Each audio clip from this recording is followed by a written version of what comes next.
Okay, we'll go ahead and get started. It is noon Eastern anyway. Welcome everybody to the second day of presentations. We have 3 presenters today. We have 2 596A presentations and 1 596B presentation. I already mentioned this once, but in case anybody answered in the last minute or two, when you have questions, you can either unmute and ask your question out loud, or type your question in the chat and presenters just read the question before you answer. And Riley Doherty, you're up first. You can go ahead and share and start whenever you're ready. Good afternoon. My name is Riley Doherty. I'm a student in the MGIS program at Penn State. Today, I will be presenting a proposal for my capstone project. My capstone advisor is Dr. Brandy Gartner. My project is in partnership with my workplace, the Office of Aquatic Invasive Species at the Connecticut Agricultural Experiment Station, which is a small state research agency in New Haven, Connecticut. My proposed project will utilize ArcGIS Experience Builder to create a public-facing web app that allows users to explore statewide data related to invasive aquatic species.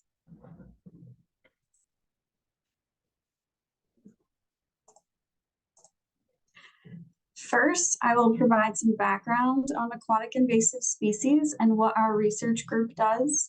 I will then go into the problem that we face and the proposed solution, which is my capstone project. I will talk about the major challenges I will face in the coming months and the users of the web application.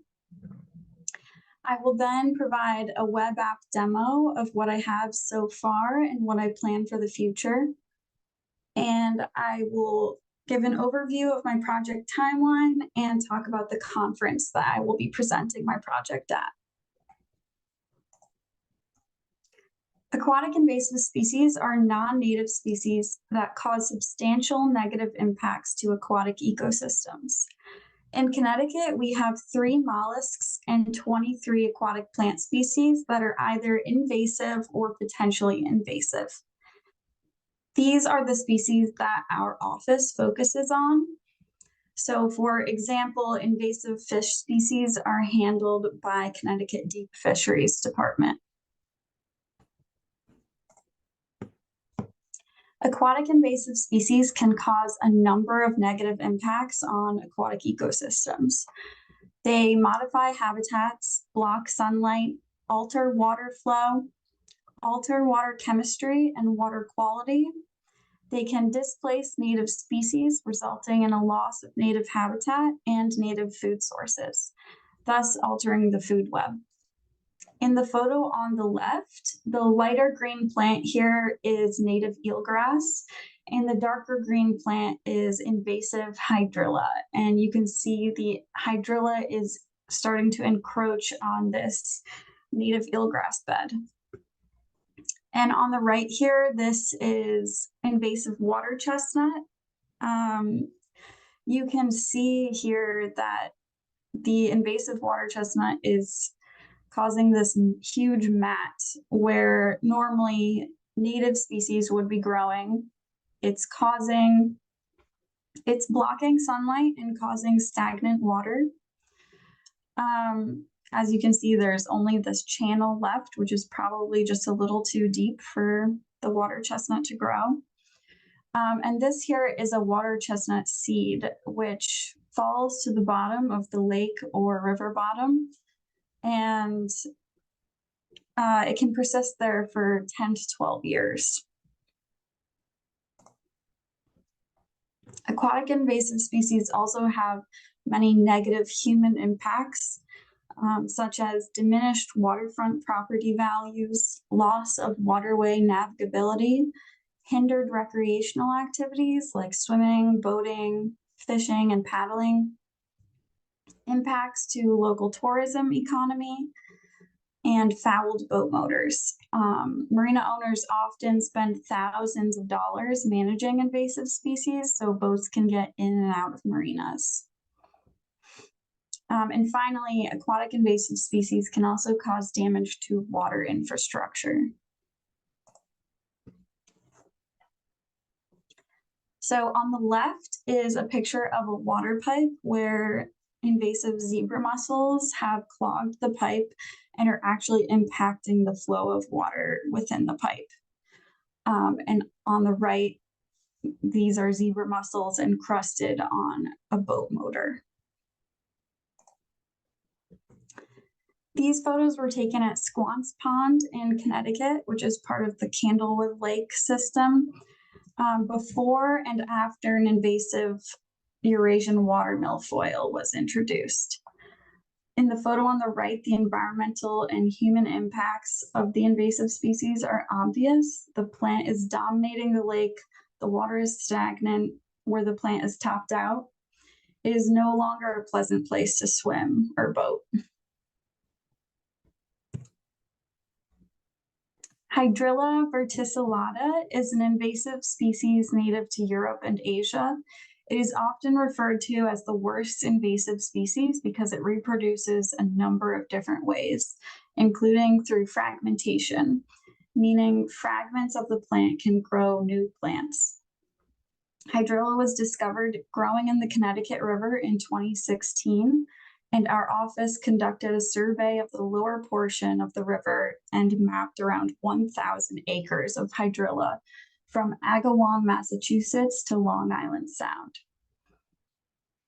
Because the hydrilla in the Connecticut River looked different than the hydrilla we're used to seeing, such as in Coventry Lake, we had DNA analysis done on it, and it was confirmed that this is a different subspecies of hydrilla called subspecies lithuanica, and its common name is northern hydrilla.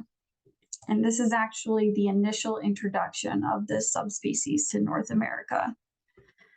Since its discovery in the river, we have now found it in 6 other lakes. And as you can see, there are a number of other invasive species in the Connecticut River. However, none of them are as abundant as hydrilla. And this photo is a photo of Six Flags Amusement Park in Agawam, Massachusetts. This is where the infestation begins. And this is all hydrilla topped out to the surface of the water. This is a photo of hydrilla choking the Mattabesett River, which is a tributary to the Connecticut River. It flows into the Connecticut River in Middletown, Connecticut. The Connecticut River is actually tidal up to Hartford, Connecticut. So hydrilla has spread from the main stem of the Connecticut River up the Mattabesett about a mile. And in this photo, to clarify, this here is the shoreline, and this is the shoreline. This is the stretch of the river, and this is all hydrilla topped out to the surface. And it has only left this small channel where water flows, and it's likely too deep for the hydrilla to grow. This kind of matted, very dense hydrilla is not something you can drive your boat through. So how do aquatic invasive species get here? Well, a lot of them have come through the aquarium trade and the water gardening trade as ornamental plants. Although the plants are now banned, they can often be found in pet stores labeled as something else. So then how do they get from people's aquariums into our water bodies? Well, when people grow tired of their aquariums, they often dump them in local water bodies because they think they're saving their fish. However, what they don't realize is that they could be introducing an invasive species. We have actually found a number of aquariums while conducting our aquatic vegetation surveys on lakes and ponds, and we now have them in our greenhouse. Once established, invasive species can spread by waterfowl, motorboats, kayaks, canoes, and fishing gear. So what does our office do? This is a list of the legislative charges of our office. We research and survey aquatic plant species, serve as a repository for statewide aquatic invasive species data, educate the public on aquatic invasive species issues and identification, coordinate with the Invasive Plants Council, advise municipalities on aquatic invasive species management, and we act as a liaison among organizations and state agencies for aquatic invasive species control and eradication issues. I will be focusing on only 2 of these legislative charges. For the last 20 years, we have been researching and surveying aquatic plant species across Connecticut. Our office conducts aquatic vegetation surveys where we map native and invasive species. Our boats are equipped with sonar systems, tablets with ArcGIS Pro and Trimble TerraSync, GNSS receivers with sub-meter accuracy, and underwater cameras. First, we conduct a visual survey of the lake and map species locations using ArcGIS Pro in offline mode. This can take up to a couple days depending on how big the lake is. After we do our visual survey, we collect transect data to track changes in the plant community over time. So these red dots are our transects, and our transect, there's 10 transect points on each transect. During the initial survey of a lake, we set these transects up, and then as we come back to this lake, we go back to the same geolocated transect points. At transect points, we collect information on species abundance, water depth, and the sediment type. And then we also collect water quality measurements. We collect this data in the same place every year, which is this star right here. It's usually in the deepest part of the lake. And here we collect information on temperature, dissolved oxygen, pH, total nitrogen, total phosphorus, alkalinity. And then finally, we also collect collection points, which are places where we've collected plant species. So at every lake, we collect 1 sample of each plant species, and we bring those back to the lab. We press them, dry them, mount them, and put them into our herbarium, which is also scanned and put onto our online herbarium. And we also recently began collecting bathymetry data using our sonar systems. So one of the legislative charges of our office is to serve as a data repository for statewide aquatic invasive species data. We currently house data on our website. However, this only includes the 262 lakes we've surveyed, and there are over 2,000 lakes in Connecticut. So this is a screen video I took of our website. Due to the limitations of the state of Connecticut website structure, our data can be difficult to explore unless users know what they're looking for. The data isn't searchable and it's not easily exportable. As you can see here, this is a list of all of the lakes that we've surveyed. Currently, our static aquatic vegetation maps are exported to PDF format, and different species layers often overlap with each other, like we saw on a previous slide. Lakes can have up to 35 different species, and it's hard to visualize all these species together without being able to turn layers on and off. And although Adobe Acrobat allows you to turn layers on and off, this tool has proven very difficult for members of the public and even professional consultants to use, and it often results in calls to our office. So here is our transect data in PDF format. As you can see, it's not exportable. And same thing with our water data in PDF format.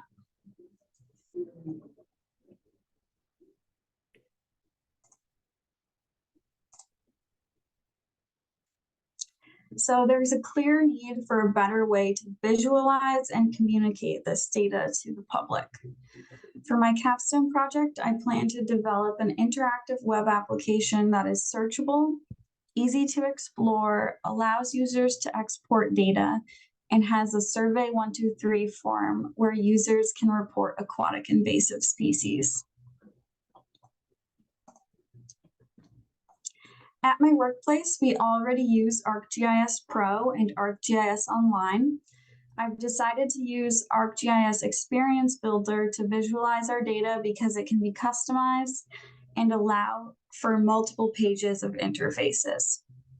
What I have since figured out is that it's more complicated to insert code into ArcGIS Experience Builder than ArcGIS dashboards. So for the home page of my experience, I will actually insert a dashboard. And I will explain this more when I get to the demo. The major challenge of my capstone project will be to merge 20 years of shapefiles and develop a relational database.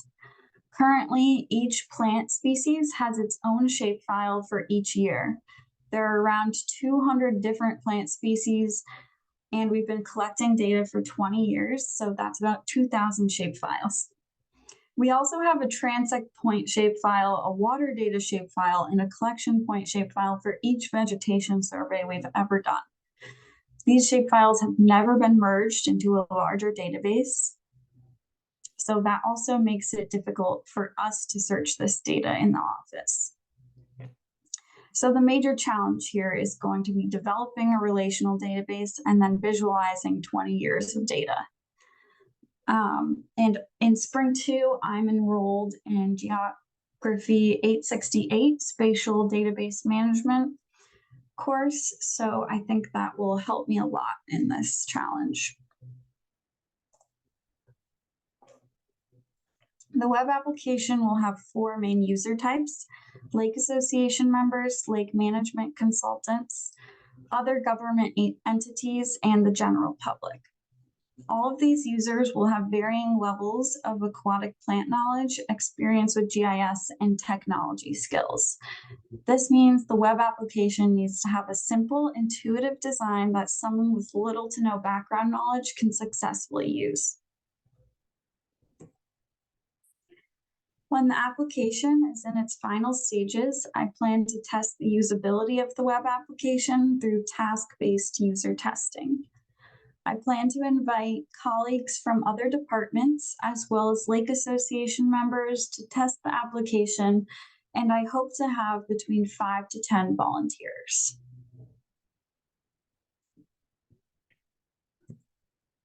So here's another screen video of what I have so far, and I will explain what I plan for the future. So as the Experience Builder opens, it goes to that splash screen, and this is what I have here for now, but eventually I plan to have a larger splash screen with instructions on how to use the web app. On the left here, I have a list of filters so that people can filter the water bodies for specific invasive species. So right now I have hydrilla filtered, and there are 11 water bodies with hydrilla in it. And as you filter the different species, the other widgets change dynamically. So here is the attribute data, and here is a list of all of the lakes. And so then when you turn on another filter for Eurasian water milfoil, it shows you these 6 lakes with both hydrilla and Eurasian water milfoil. So in the future, I have a few more invasive species to add to this list. And I also want to code some of these widgets so that it's telling you only the information you need to know. And currently, this homepage is I created it in Experience Builder, but I think I'm going to go back into ArcGIS dashboards and then insert a dashboard into this page, just because it's easier to code with Arcade. In Experience Builder, you have to download the developer version of Experience Builder and use different coding languages.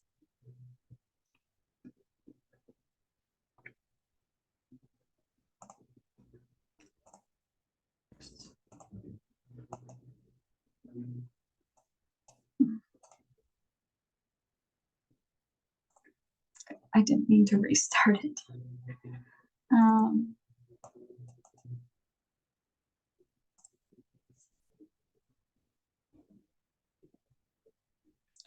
Okay, well, then there's eventually I plan to have multiple tabs up here. So the next tab is the Connecticut River tab, and this was an easy web app to insert because we had already created it, and it houses all of our survey data that we collected on the Connecticut River. So it's like our aquatic vegetation survey maps, but interactive. And all of the polygons and point data is clickable with attribute information.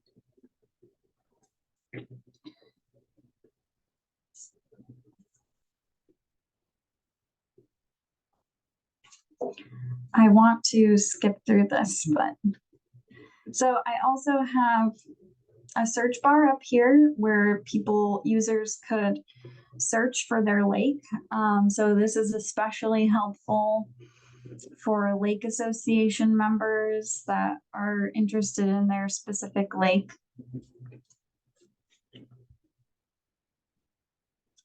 And I also plan to have something like this for my survey data tab. So eventually there will be a third tab for all of our 20 years of survey data. And I have thought about this a lot, and I plan to display the 20 years of data with a timeline, so that the most recent data shows up first. And then if you're zoomed into your lake or pond, you can see how the plant community in your lake has changed over time. And so this is where Survey 123 comes in. Users could report aquatic invasive species through Survey 123. So here is the Connecticut River map. And this is what our other survey data will look like, these polygons and points.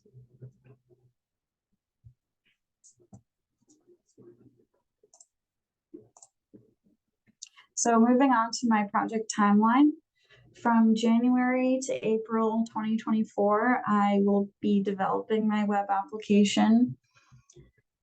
And then in May, once my web app is in its final stages, I will conduct usability testing. And in June, I will make updates to the web application based on the usability testing feedback. And in July to August, I am going to try to write and submit an article for the Esri User magazine, showcasing the web app.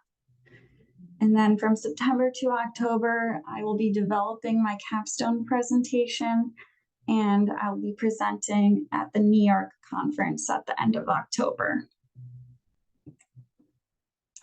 The New York conference is the Northeast ARC Users Group Conference, and it's from October 27th to 30th in Burlington, Vermont. And the call for presentations is in May of 2024. And that concludes my presentation. Are there any questions? I would like to thank my advisor, Dr. Brandy Gartner, and my workplace for supporting my project. Great job, Riley. You've clearly done a lot of work already. That was impressive. Do we have any questions?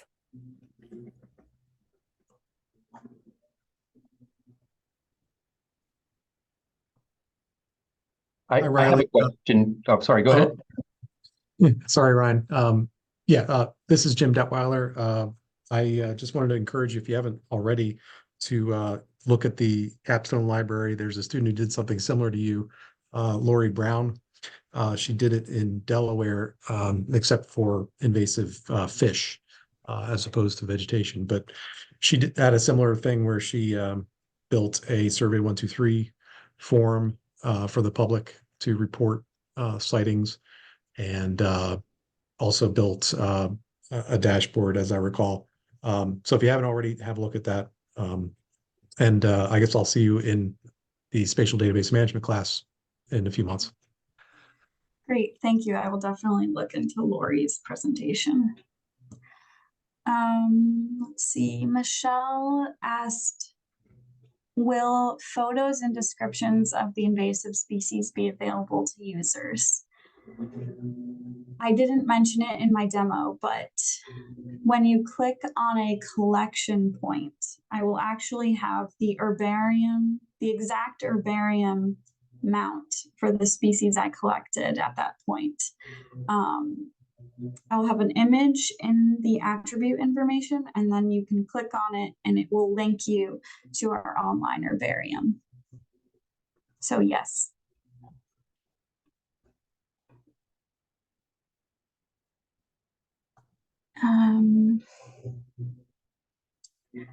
Fritz says, a very useful tool. You mentioned that you were going to run user testing later in the development cycle. Any thoughts on getting user feedback sooner in the development cycle so as to avoid any major revisions to the tool that could be addressed earlier?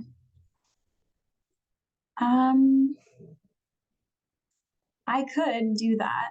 I actually sit on the Connecticut Federation of Lakes board, so I have access to at least a few lake association members, so I could do a sooner sort of presentation to them and see what they think.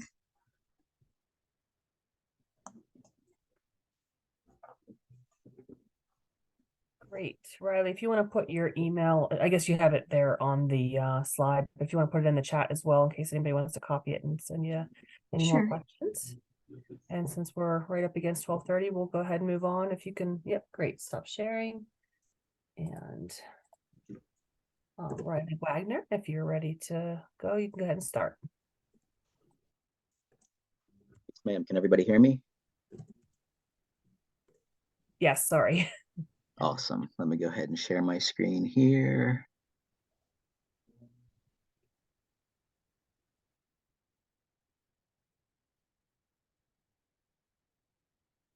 And can everyone see my presentation? Yes. Awesome, awesome. Okay, well, hello everyone. My name is Riley Wagner, and today I'm going to be talking to you about my final master's project on the topic of human trafficking, and specifically the human trafficking risks associated with my home state of North Carolina. The title of my project being Human Trafficking in NC, what geospatial factors are most important to the facilitation of human trafficking, and what areas are potentially most at risk in North Carolina. So the first thing that we need to discuss, what exactly is human trafficking and what all does it entail? Well, human trafficking experts tend to agree on the criteria of human trafficking as the seizure, transportation, storing, exploiting, and overall control of other persons and their movements for the purpose of various monetary exploitations. So the first step in this process is the obtaining of a person via kidnapping or coercing, blackmailing, or purchasing, as in the case of children who are often sold by their parents or caretakers, obtaining these persons into the control of these crime organizations.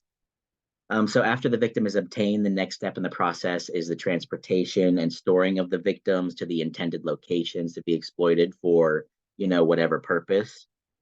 And the final step is the actual use and exploitation of these victims. And within the umbrella of human trafficking, there's numerous purposes for the utilization of these people. And these can range from, sexual exploitation to labor to purchasing of children for underground adoptions and numerous other purposes, with sex trafficking trade being the most common by far. So just to take a look at some of the known statistics of human trafficking within the US to give us an example of the severity of the issue.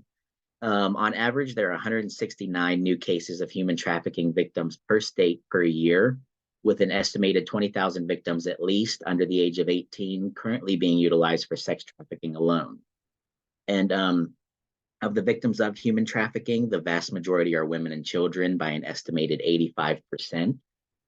And now the important thing about statistics relating to human trafficking and what is kind of the driving force of my project is the fact that the known data on the issue is sadly such a small percentage of what's really going on in the grand scheme.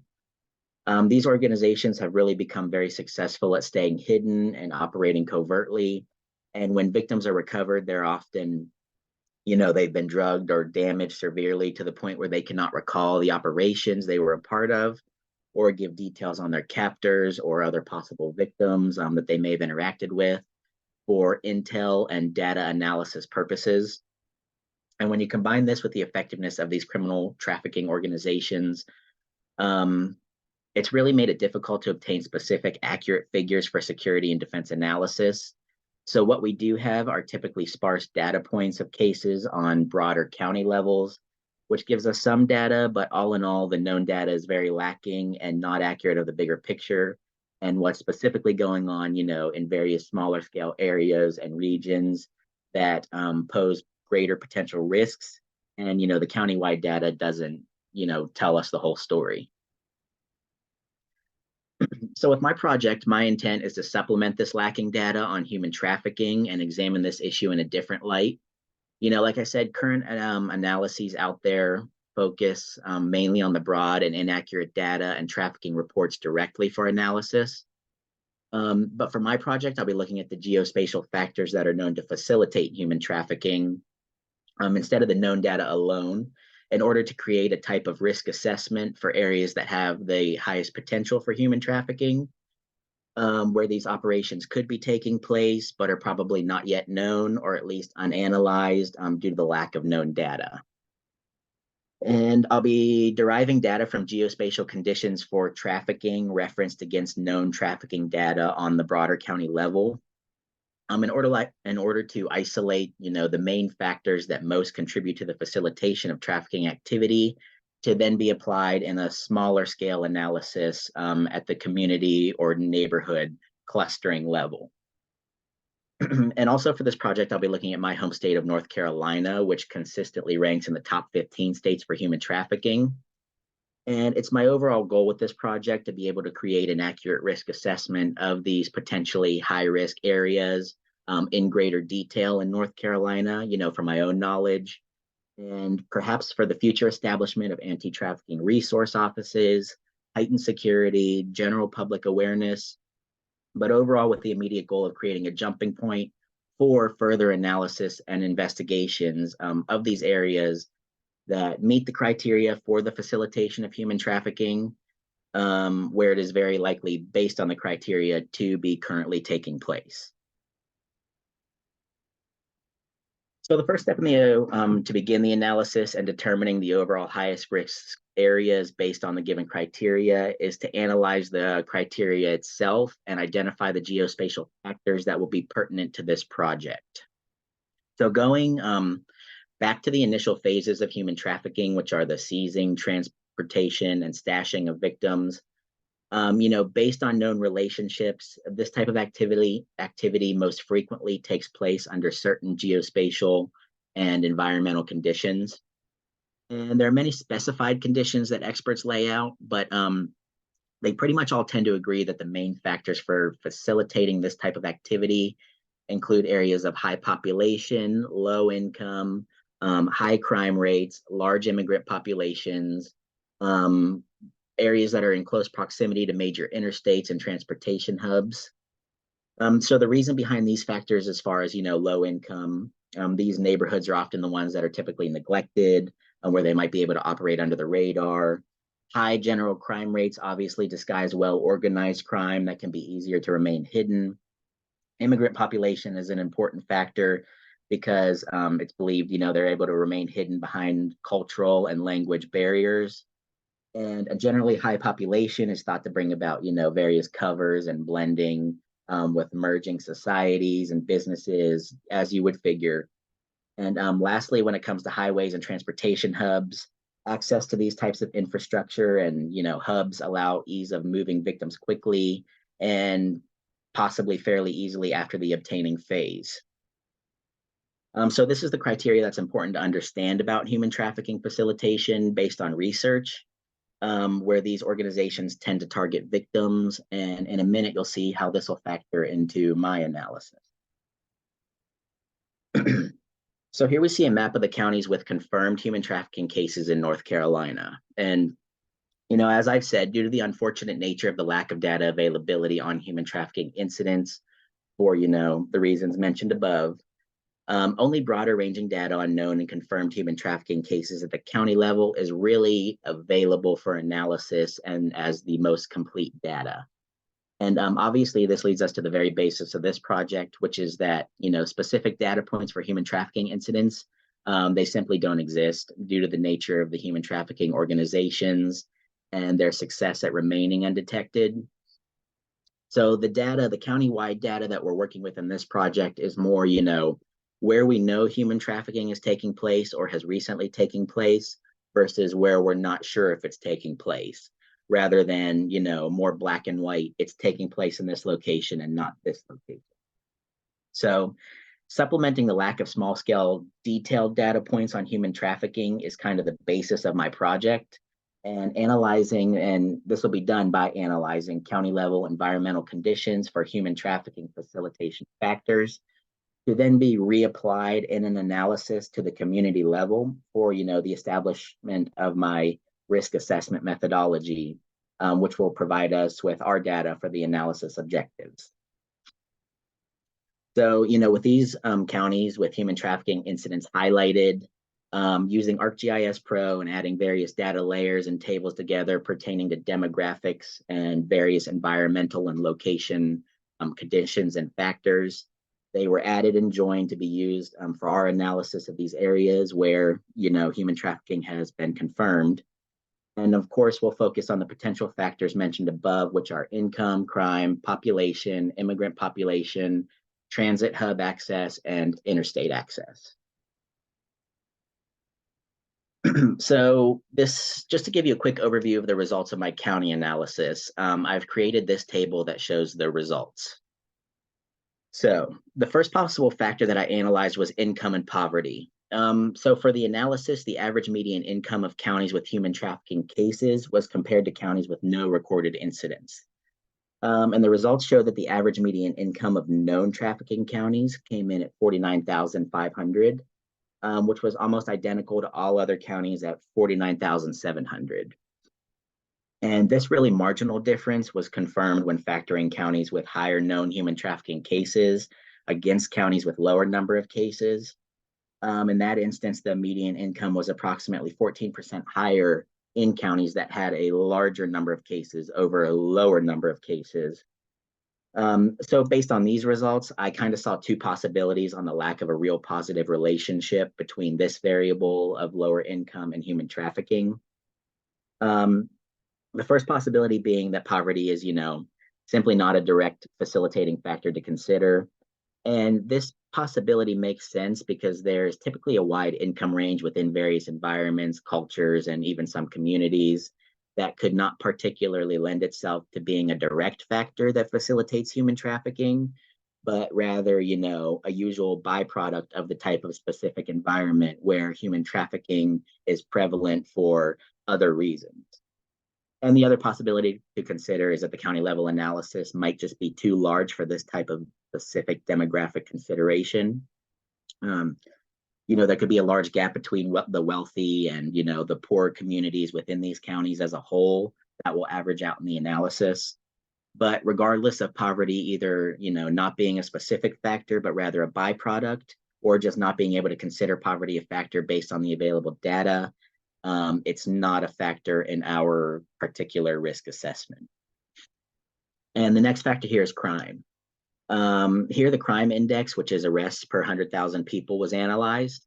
And in counties with human trafficking incidents, the average crime index for those areas came in at 7,447. And for all other counties with no recorded human trafficking cases, the average crime index came in at 1,963. So you can see this is a massive increase in counties with human trafficking cases.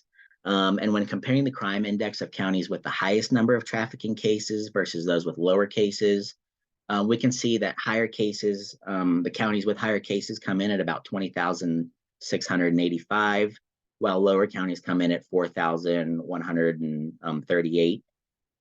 So this appears to show a strong positive relationship that also will be considered in our analysis.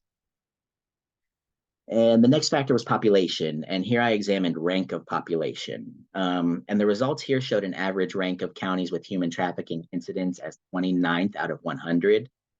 And the top 10 most populous counties in North Carolina, of those, only 4 were counties with human trafficking incidents. And 6 of the 10 were reporting no incidents in our countywide data. And this also includes Wake County, which is the largest and most popular county at number 1. So if population was going to be considered a relevant factor, I'd expect to see a stronger relationship between known incidents and higher populations, and we don't have that here. So for the purposes of my risk assessment, I'm not considering this a major factor. And then the next possible factor is immigrant population. And here the results show that the average immigrant population per county of those with trafficking incidents was 19,855. While those with no incidents came in at 5,444. And when comparing counties with higher number of cases to those with a lower number of cases, we see the average of high human trafficking case counties at 66,000 and lesser counties come in at 8,000.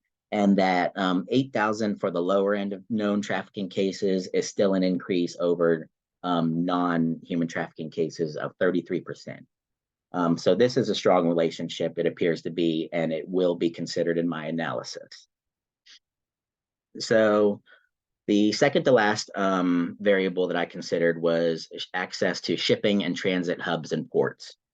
And as we can see here, there's no real prevalency of these areas, ports, shipping hubs, airports, stations over other areas. They're pretty prevalent everywhere in North Carolina and not really strong factors to consider based both on my results and really the practicality of these facilities over other transportation methods such as, interstate access. So this just wasn't a real factor for me to be able to consider.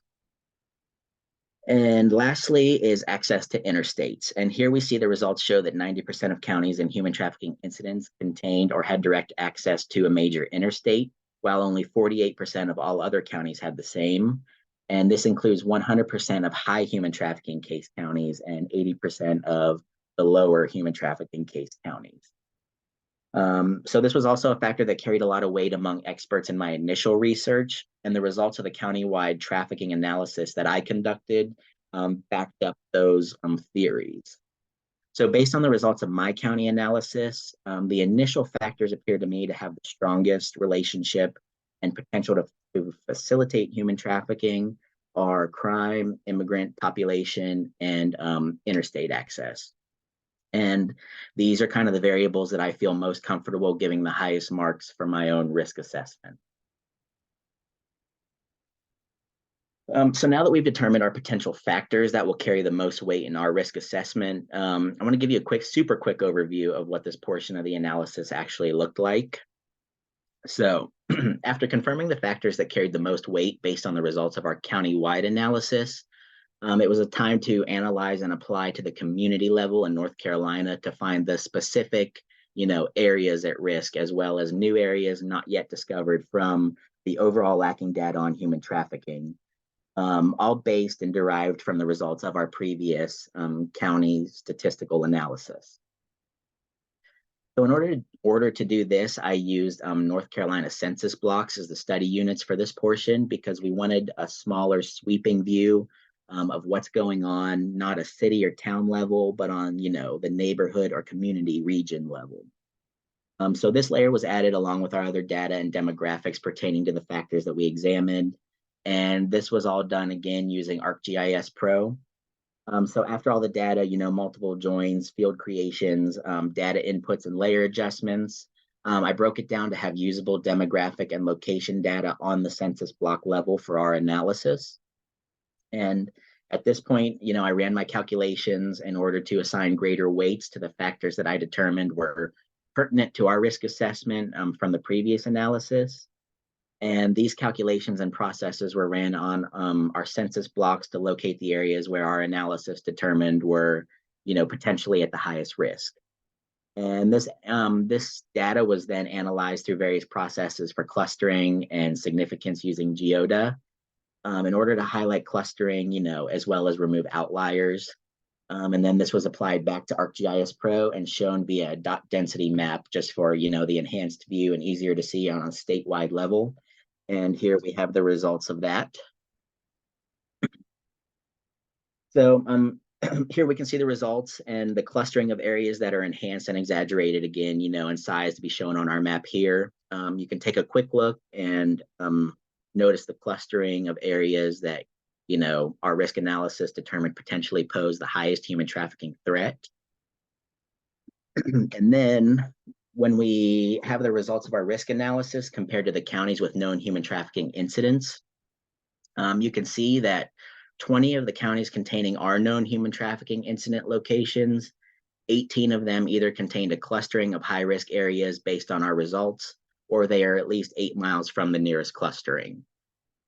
This includes all the counties with the highest risk incidents, and the only 2 not in this category only contained 1 human trafficking case. And as you can see, in the western side of the state, they're still in the general area of a pretty significant clustering.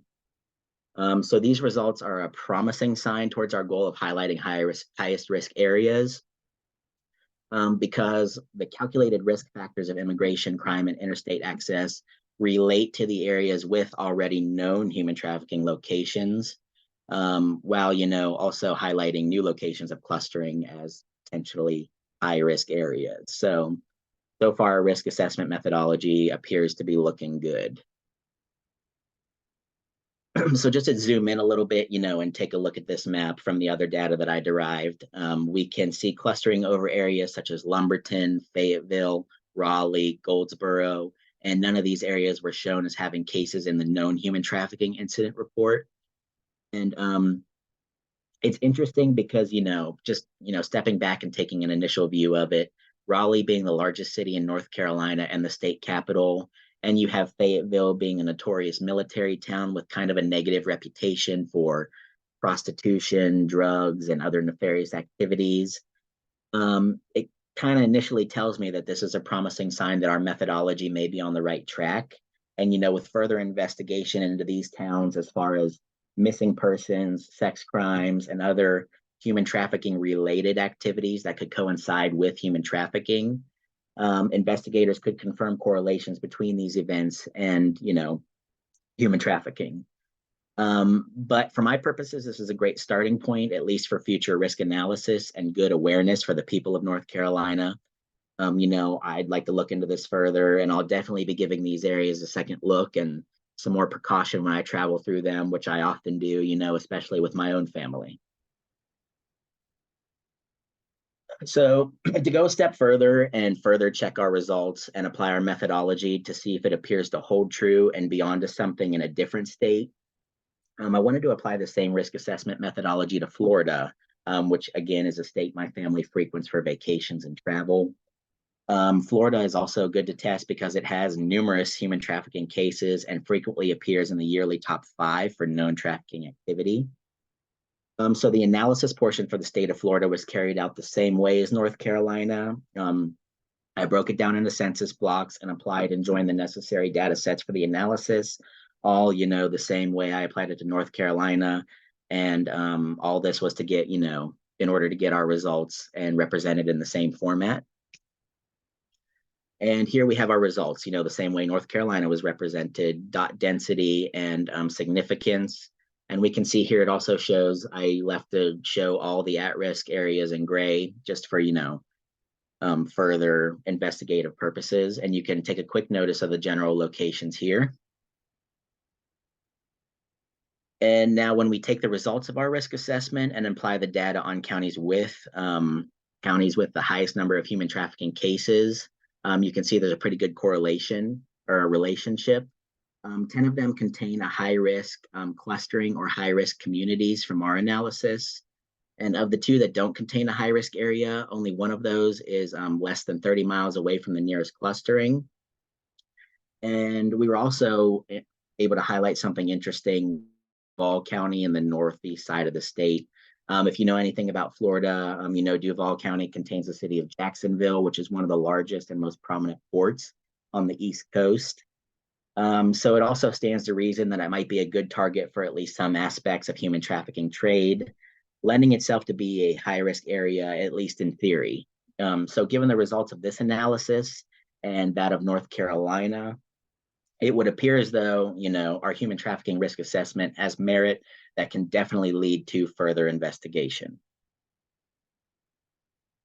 So just to sum it all up, after analyzing the factors among counties that contain human trafficking incidents, we saw that our results showed that the greatest contributing factors appeared to be immigrant population, crime, and access to interstates. And when we ran these statistics and analyzed the various locations and factors within the counties, no other variable was apparent that, could be considered as a possibility that linked these counties together in another way that could possibly affect the integrity of our results by, simply finding the counties based on the criteria that we analyzed, that it was derived from, those exact counties that we analyzed. They didn't all share the same attributes that linked them being the most popular or largest in size. They didn't all fall within a standard median income range or within a given crime bracket. And they weren't all equal in immigrant population or any other specific factoring category. Instead, what we saw was like a wide range of locations and differing variables that indicated certain factors that, had a relationship with human trafficking numbers. And then after taking, these broad-ranging numbers and variables across counties and reanalyzing these factors to be applied on a smaller scale to achieve more accurate locations, for possible human trafficking risk, we were able to both match our analysis to the known human trafficking results in North Carolina, as well as accurately predict the highest risk areas in the state of Florida based on their known data. So with that being said, with the success of isolating these specific variables and accurately applying them to known data, as well as highlighting numerous potentially new threatening areas that appear to line up with human trafficking theory, it's evident that the methodology that I use is a sound starting point, at least for future analysis and investigation, and for the purposes of identifying the possible high-risk communities and their locations in my home state of North Carolina that I was seeking. So the final question is, what's next with all of this? Well, as I previously said, the human trafficking data that we're working with is by its very nature sparse. What we don't have is black and white data, but instead, known versus unknown. And with that comes numerous preceding analyses and investigations into other potential variables, as well as the confirming of our results, specifically in the areas where there had not yet previously been reported incidents for any number of reasons. So I'd like to look into those factors such as, missing persons and prostitutions and all of the types of crimes that accompany human trafficking, and see if these connections can be made and confirmed in these areas to be able to attribute those to human trafficking. So overall, with the goal of this project being able to, create an accurate risk assessment methodology to supplement the lacking data on human trafficking. Pleased with the results that I've achieved, of highlighting a starting place for future investigations on this topic.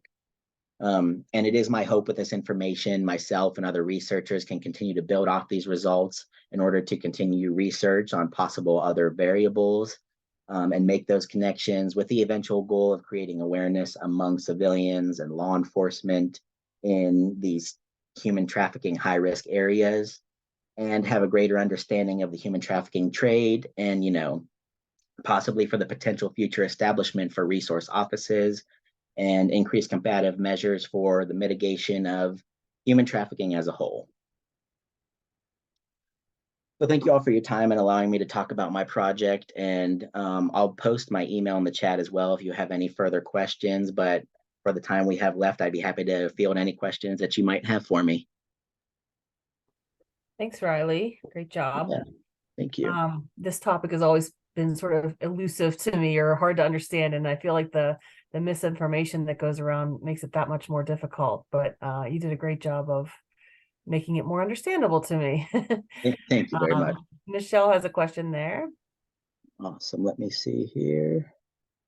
Sorry, let me pull it up. And David also posted a link above it. Gotcha. Let me see here. Sorry, I'm trying to access the questions. Have I contacted NC or Florida human trafficking nonprofits who might be able to contribute some expert feedback or verification of the analysis results? That's a good question, because actually when I was trying to obtain data for this, which, like I've said, is extremely hard to obtain, I'm not sure if it even exists. But I did reach out, and I got a little bit of help, a little bit of guidance from them. I definitely need to, link back up with them and share my results with them to, further our cause and see if they can, like you said, verify my results. But as far as like the initial stages of, do they have any more data that I don't? Unfortunately, they didn't even really have any kind of better usable data because, as with this whole topic, that data sadly just doesn't exist. Let me see. Please consider reaching out to HSI, and there may be further interest in DC. I see. Absolutely. That is definitely something that I'd like to do. I've always kind of had a passion for security, and I want to kind of pursue that direction to use my GIS skills in kind of the defense and security realm. And so with that being said, human trafficking, especially us hearing that it's prevalent in my area, being able to reach out to these organizations that can help me with this, or possibly, we can work together in some way. I would definitely be interested in that to further this cause.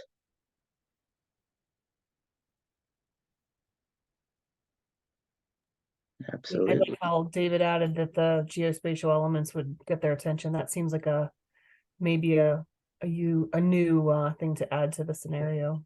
Definitely. Great. Okay, great job. Thank you. Like you said, if you go ahead and put your email address in the chat, then you might get some other questions. Awesome. And yes, ma'am. Thank you very much. Yeah, thank you. And we'll move on to our final presenter of the day. Beth, whenever you're ready to share, you can go ahead and start. Okay. Sorry, my computer is acting a little funny, so it might give me a second.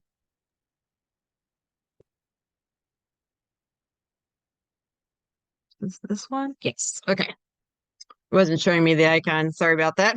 And I only see a little strip there so far.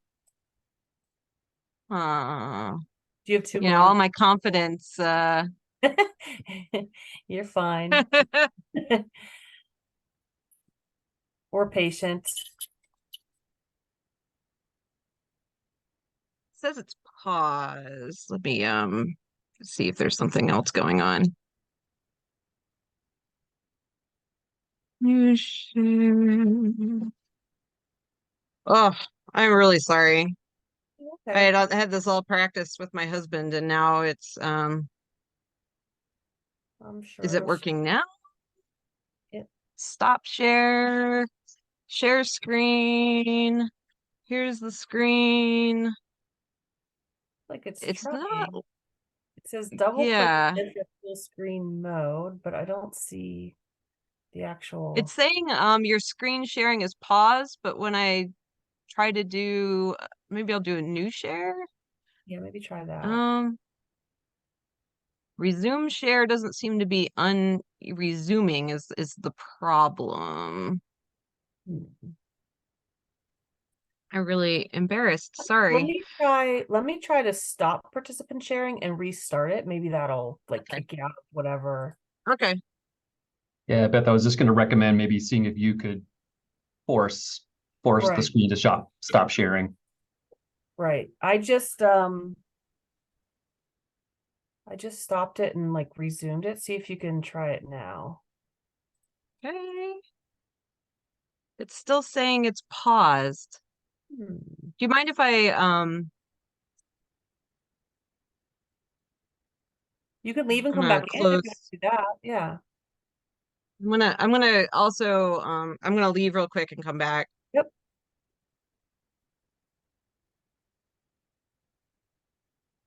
I don't think I've ever heard of a screen share being paused. I'm not sure what that means.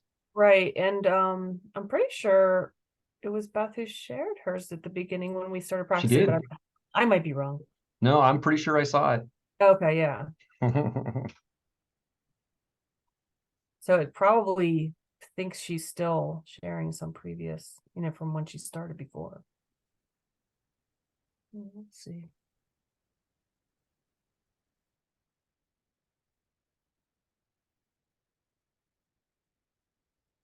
There we go. No, we don't hear you, so make sure you unmute.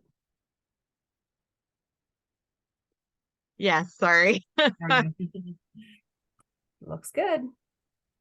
Yay, okay. Sorry Looks about great. that. No problem.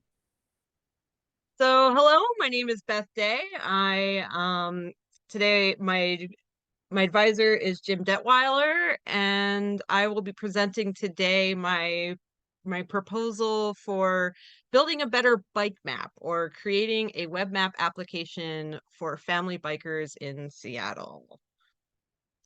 I will be going over some of the background behind cycling for transportation under climate change and the goals to make those shifts, and the research on cyclist perceptions of safety and comfort.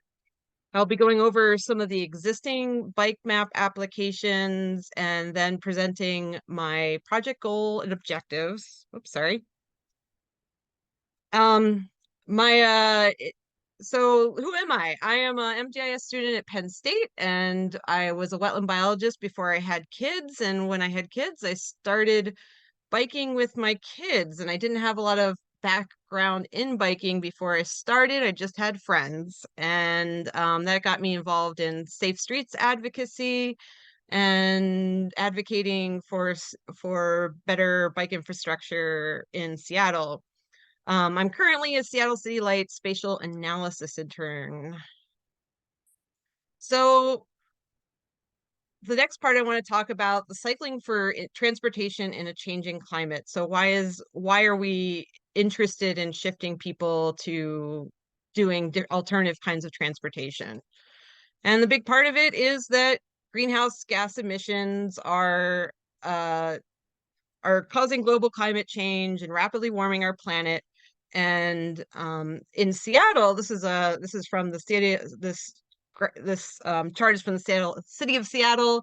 61% of all of our carbon emissions in Seattle come from transportation. So City of Seattle created the climate change response framework, and this is about shifting our transportation mode from primarily internal combustion engine vehicles to other modes of transportation. So Seattle has a goal of reducing trips by 30% by 2030. And part of that is increasing cycling from 3% mode share to 7%. And one of the things to note is that 2 out of 3 car trips in Seattle are less than 3 miles. So a lot of these are really short trips around the neighborhood that we're using our cars for.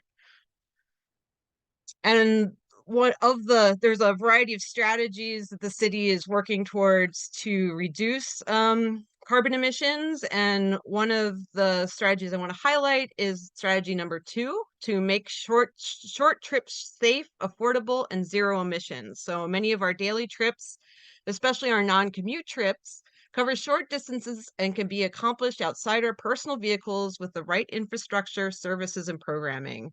We will accelerate climate-friendly investments at the neighborhood scale to make this happen. And so this, to me, is looking at these these family kind of trips that would be really great to integrate with family biking. And so my question is, how can a better bike map help encourage residents to shift modes, especially parents and families who make many of these short trips?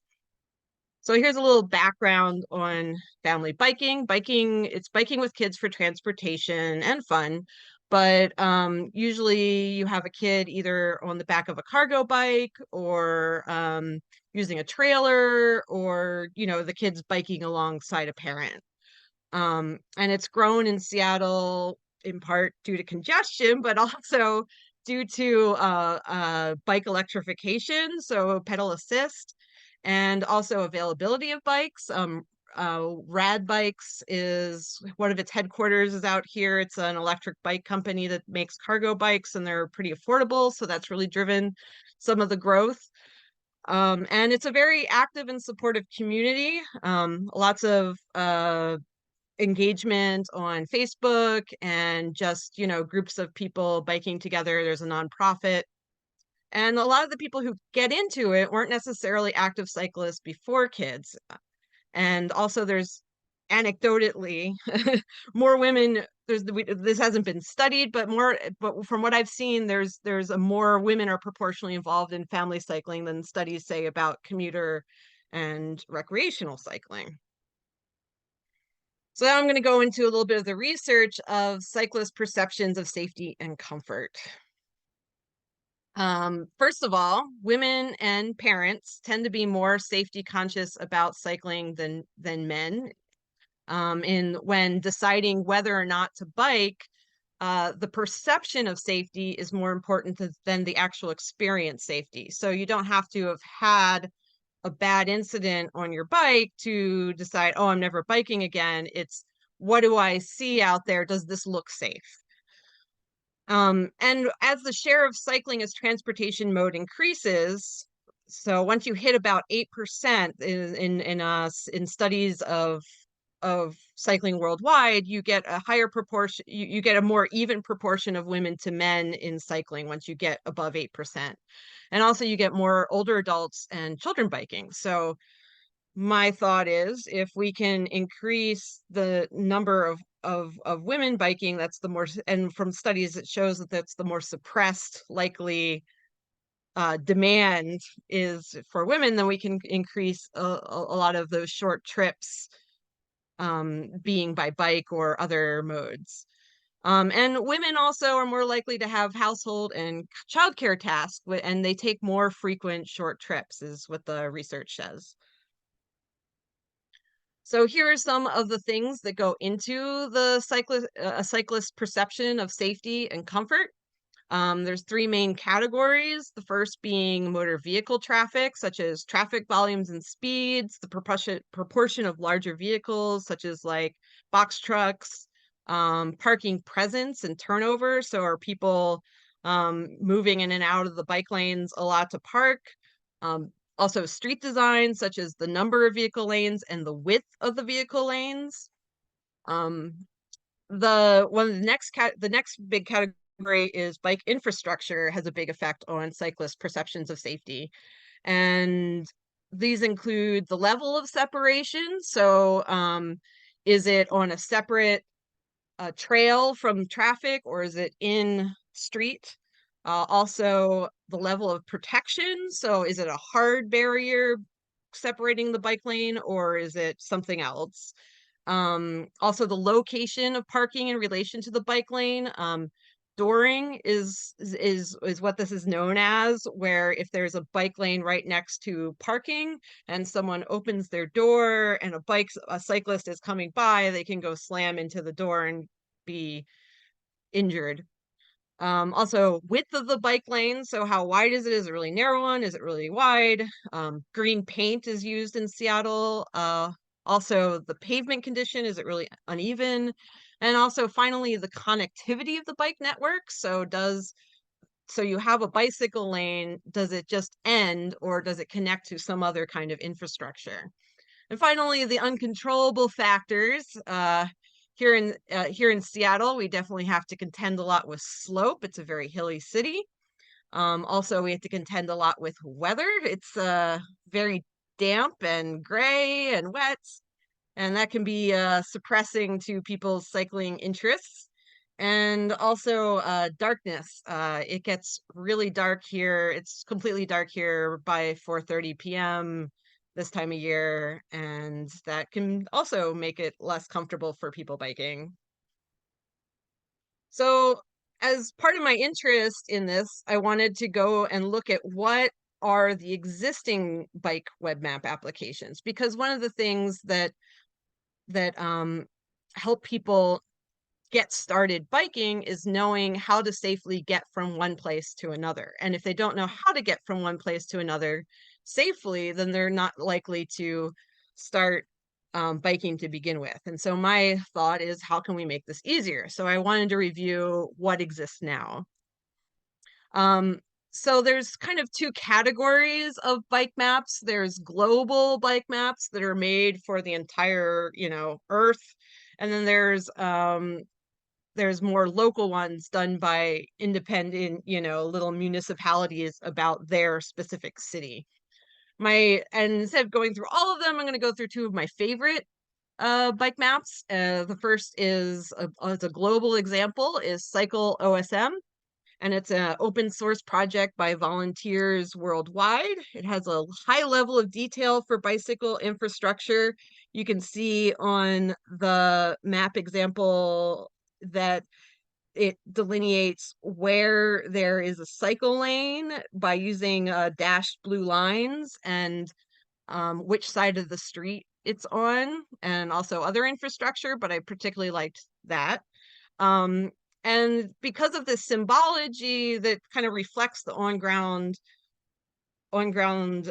conditions, you can more easily just kind of glance at the map and be like, oh, okay, I want to go use that lane, use that street because it has these lanes. So having that synergy between symbology and easy to interpret.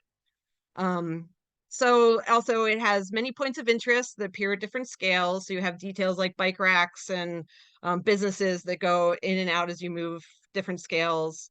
And it also, but one problem with it is it lacks accuracy and ground truthing. So like there are, speed limits aren't necessarily correct. Bike lane infrastructure, like this one shows Greenwood Avenue North and says that there is a cycle lane in this area when it disappears in this area. So there's not that, because it's done globally, it doesn't have that specific local knowledge.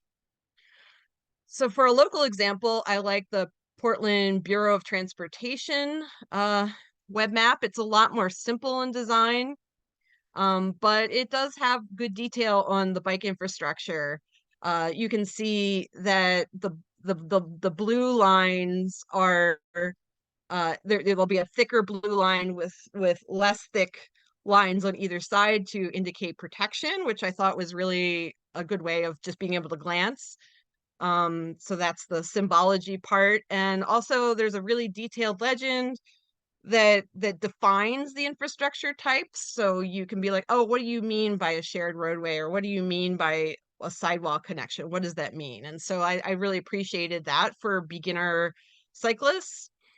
And also one thing I really like about this map, you'll see there's a red circle on the at the top, and that indicates a difficult intersection.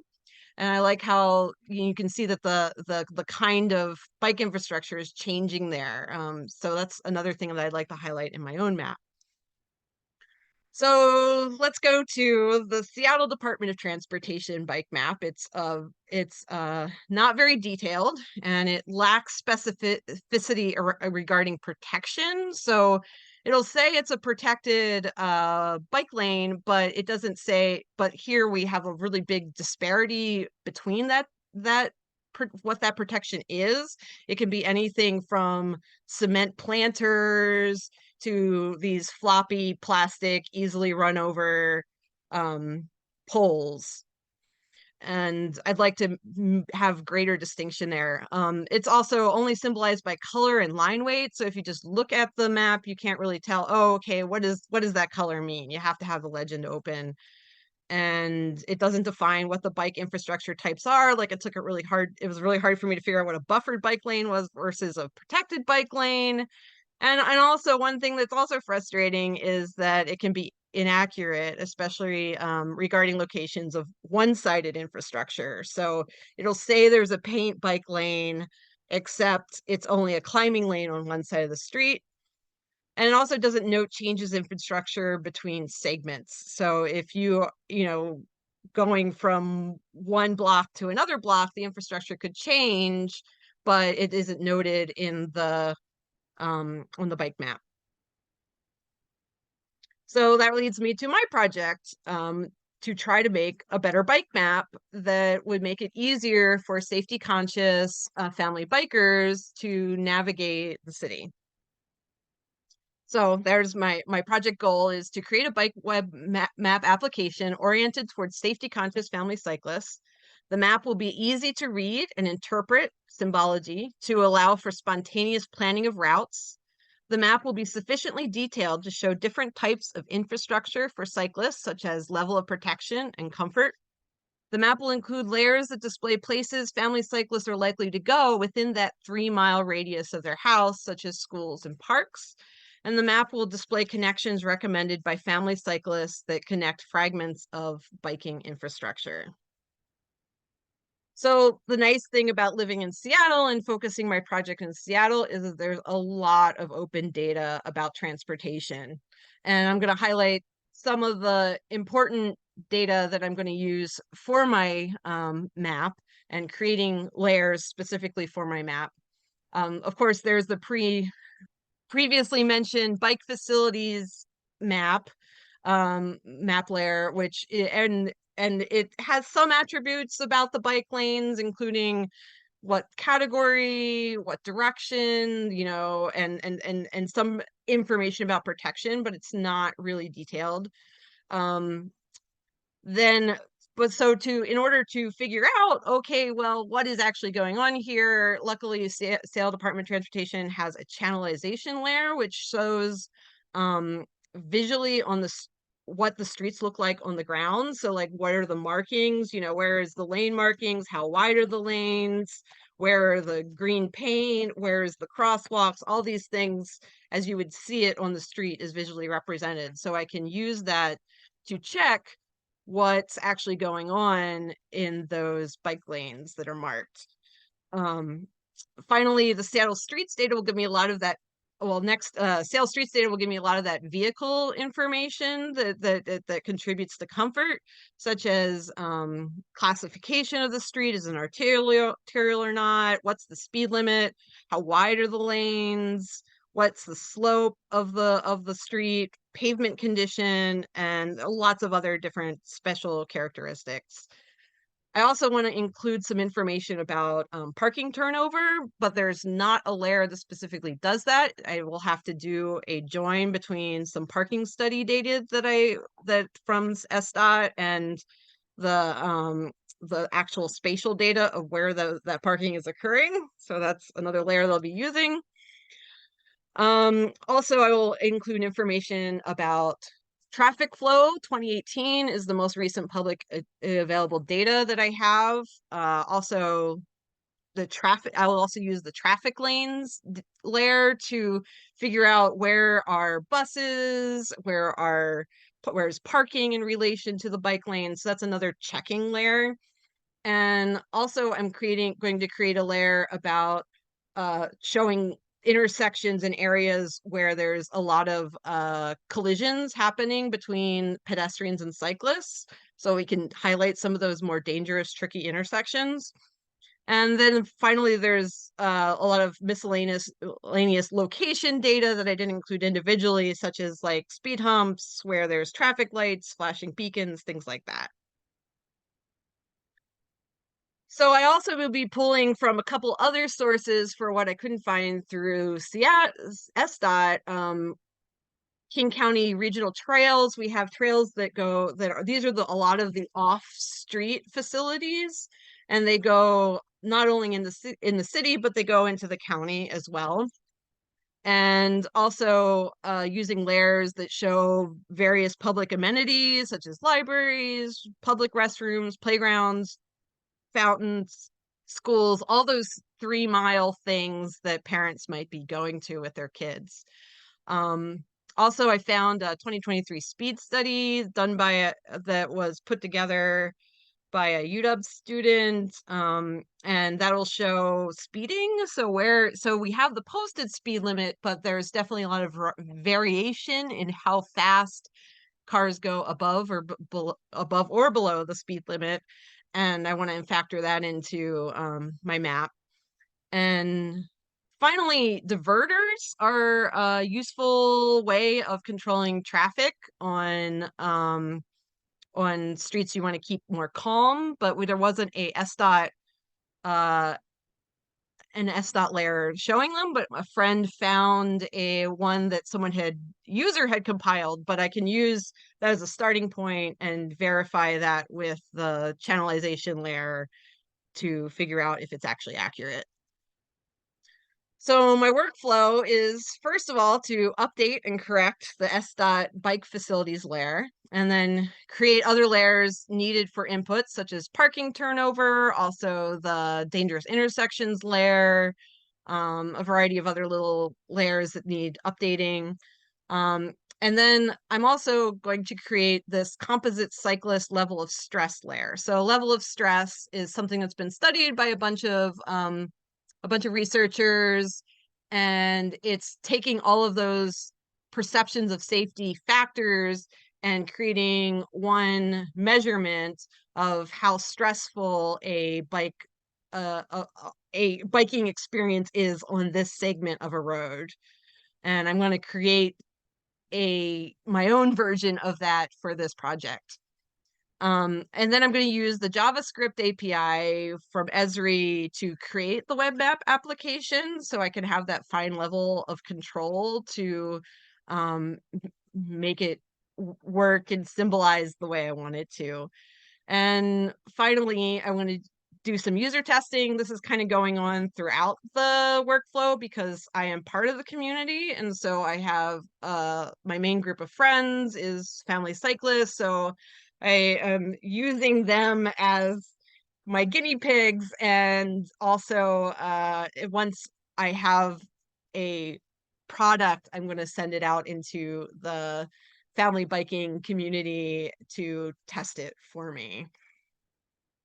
So I want to go back to what does it mean to update the SDOT bike facilities layer. As I talked about when I was showing you guys the SDOT map, there are some consistent inaccuracies.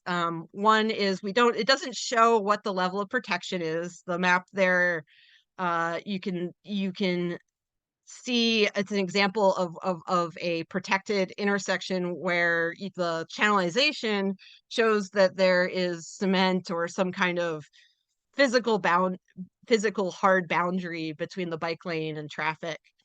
Also, I want to correct where the lane type is incorrect. So like where it's on one side and it's climbing lane, it needs to actually say that it's a climbing lane instead of a painted bike lane, so it's clear what people are getting into when they go there. And also sometimes the infrastructure changes, but the symbolization doesn't change. So the example I have is where the bike lane is one-sided on one side of the street, and then at the intersection it switches to the other side of the street. So, and that's not noted in the maps currently. So a little more detail about the composite cyclist level of stress layer. This is my proposed methodology, and it's based on sorry about my dog. Sorry, hold on a second.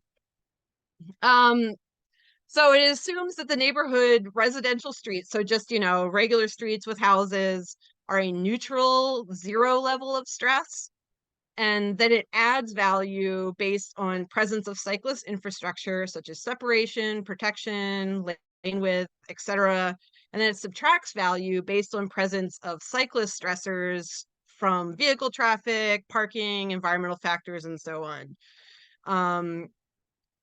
And ultimately, I will have a layer that ideally that will show that streets indicating streets safer than a neighborhood residential street will have a positive value, and those that are less safe than a neighborhood residential street will have a negative value, to make it a little more easy to understand versus other measures of levels of stress I've seen where it's just like 0 to 5. So what is that relating to? So I wanted to ground it in in this neutral residential street as 0. My timeline is in January, February. I'm going to work on updating the bike facilities layer, and also doing necessary ground truthing. Some of the ground truthing I will do when I can't figure out things from channelization layer. I will be relying on myself and friends to check out infrastructure where it's unclear, and also create the other layers necessary for inputs at that time. In March, I will work on the composite cyclist level of stress validations, because I need all the layers to be created before I can do the composite cyclist level of stress. And since I am kind of guessing at whether this is going to work at this point, I will need to do validation where I take sample, this is a typical paint bike lane, what does it score, to try and get to fine tune my rating system. And then I'll create it for the entire bike network. And so April, May, I will use the JavaScript API to actually create the web map application. I started it in Jim Detweiler's class a couple quarters ago. And so I have something to start with, but I want to take that and expand it. In June, July, I will start with user testing with a small group of family cyclists, my friends, and then I will move it to, there's a Family Bike Seattle Facebook group, and I've talked about this project in that group, and I've gotten a lot of people interested, and there's a lot of people who are interested in working on this with me, and so hopefully they will be interested in testing. And then I'm hoping to present the project at either the Esri User Conference in July, or there's a local Washington URISA conference that happens in the fall. So I'm hoping one of those two will be a good presentation. So there's a few anticipated challenges I have about the project. First of all, the ground truthing over an entire city is going to be tricky. Hopefully I won't have to do a lot because of the channelization layer, but and also hopefully I'll get help from other people who can take pictures for me, who I live in the north end, maybe I can get friends in the south end, take some pictures. Also the whole calculation of parking turnover, I am not a traffic engineer, so I have methodology, but will it actually work the way I intend it to? And also I'm also have the challenge of making the rating system for the composite cycle of level of stress actually reflect real conditions. Will it actually show, you know, positive numbers for safer places and negative numbers for less safe places? So I'm hoping that works. And also I'm new to programming, so I've really enjoyed learning about programming through the MGIS program, but I anticipate that there'll be challenges as I learn to be a better programmer. And finally, there's encouraging the participation of volunteers in using the application to test. So I think I'm going to have to create specific feedback forms so that I get the actual feedback that I want from users instead of just being like, hey, what do you think? You know, so that's going to be getting the information I want back is a challenge that I imagine I will have. So thank you. Once again, my name is Beth Day and my advisor is Jim Detweiler. And I also want to thank all of my bike friends who have been really supportive in this, and the family biking community who have also been really supportive of my work on this. So there you go. Great Let's job. see, is there anything in the chat? Let me pull it up. I don't think there's anything there yet, but it sounds like this project there's definitely a passionate biking community, so I'm sure they're looking forward to this. As Jim had mentioned in the first Riley's presentation about another capstone project to possibly look at in the capstone library, I'm going to put one in the chat. Aaron Chisholm did something sort of similar that you might want to check out in the Twin Cities area. It's not, you know, there's some similarities that might help you out, but there, Fritz has a question.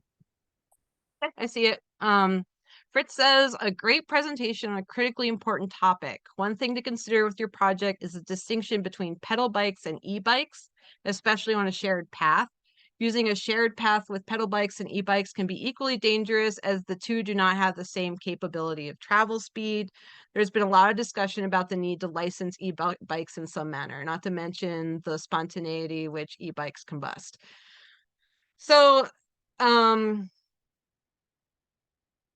this is a very controversial topic, especially as a family biker.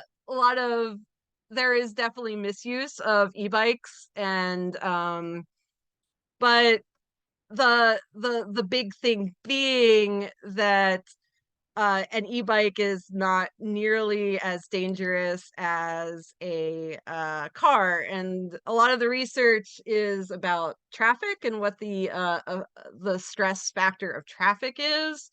In my experience, stress on non-street bike lanes can really depend on an impatient bike cyclist who is not e-assisted can be also a problem because they pass dangerously. This is a very controversial and very very fraught topic that Fritz has brought up. And yeah, so I don't really want to get into the details of that, but that is not the focus of what this, you know, because like we have limited trails and they are generally wide and they're generally not constricted for space. And that goes into looking at the width of bike lanes, because that's a lot of the stress for bikes on bike stress is looking at okay, how much room do you have to manipulate between bikes? And so one thing that I see in Seattle is we have these two-way bike lanes that are really narrow. So it's fine if you're not passing anyone, but then if you're passing someone in the opposite direction, it can be really tricky. So I think that to address that, one of the big things is going to be the lane width of the trail or the width of the lane. So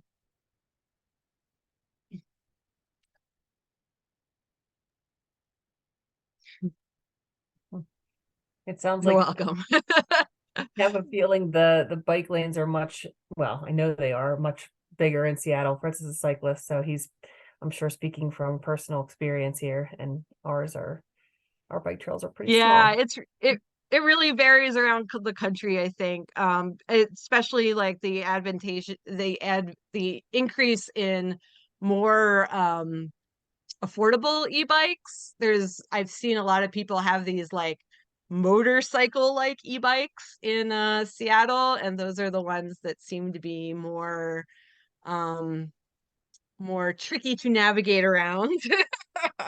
So it is definitely there I can add some commentary in there about what the cyclist landscape is in Seattle versus I know that you know, I'm from Baltimore originally, and I know that it's really different on the East Coast in a lot of places. So yeah.